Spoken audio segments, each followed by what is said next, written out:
Hello friends, welcome to unique flowers with Viji. അപ്പം ഞാനിന്ന് കുട്ടികൾക്ക് ബ്രസ്റ്റ് ഫീഡൊക്കെ ചെയ്യുന്ന അമ്മമാർക്കുള്ളൊരു റെസിപ്പി ആയിട്ടാണ് കേട്ടോ വന്നിരിക്കുന്നത്. കുട്ടികൾക്ക് ആവശ്യത്തിനുള്ള പാലൊന്നും ഇല്ലാണ്ട് വിഷമിക്കുന്ന അമ്മമാർക്ക് പറ്റിയൊരു റെസിപ്പിയാണിത്. ഞാനും ചെയ്തുകൊണ്ടിരിക്കുന്നതാണ്. അപ്പം ഇതെങ്ങനെയാണ് ചെയ്യുന്നതെന്നൊന്ന് പെട്ടെന്ന് നോക്കിയിട്ട് വരാവേ.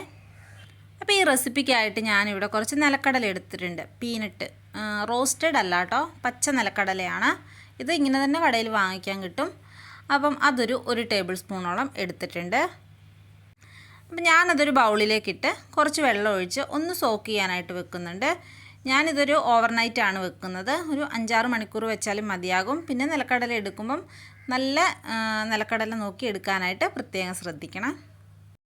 ഞാനിതൊന്ന് മൂടി വെക്കുന്നുണ്ട്.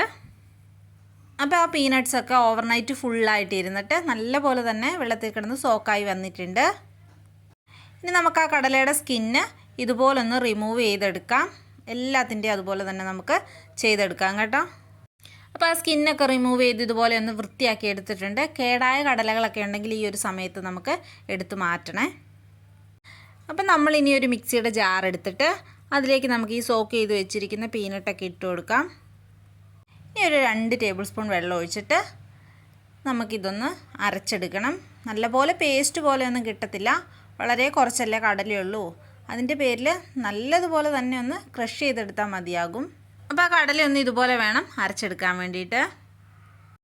ഇനി ഒരു സോസ് പാൻ വെച്ചിട്ട് അതിലേക്ക് 1 ഗ്ലാസ് പശുവും പാൽ ഒഴിച്ച് കൊടുക്കുന്നുണ്ട്. പിന്നെ നമ്മൾ അരച്ച് വെച്ചിരിക്കുന്ന കടലയും കൂടി ചേർക്കുന്നുണ്ട്.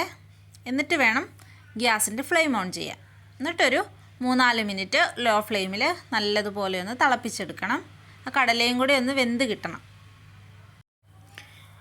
ഇപ്പോൾ ലോ ഫ്ലെയിമിൽ വെച്ചിട്ട് ഒരു 4 മിനിറ്റ് ഞാൻ ഈ പാലൊന്ന് തിളപ്പിച്ചിട്ടുണ്ട്. നല്ലതുപോലെ തന്നെ തിളച്ച് വന്നിട്ടുമുണ്ട്. ഇനി നമുക്കിതൊരു ഗ്ലാസ്സിലേക്ക് മാറ്റിയെടുക്കാം.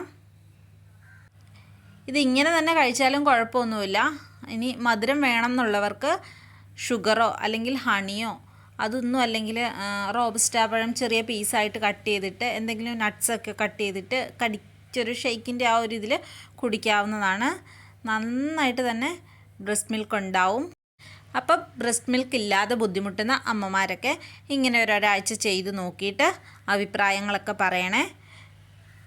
അപ്പോൾ വീണ്ടും പുതിയൊരു വീഡിയോ ആയിട്ട് കാണുന്നത് വരെ താങ്ക് യു.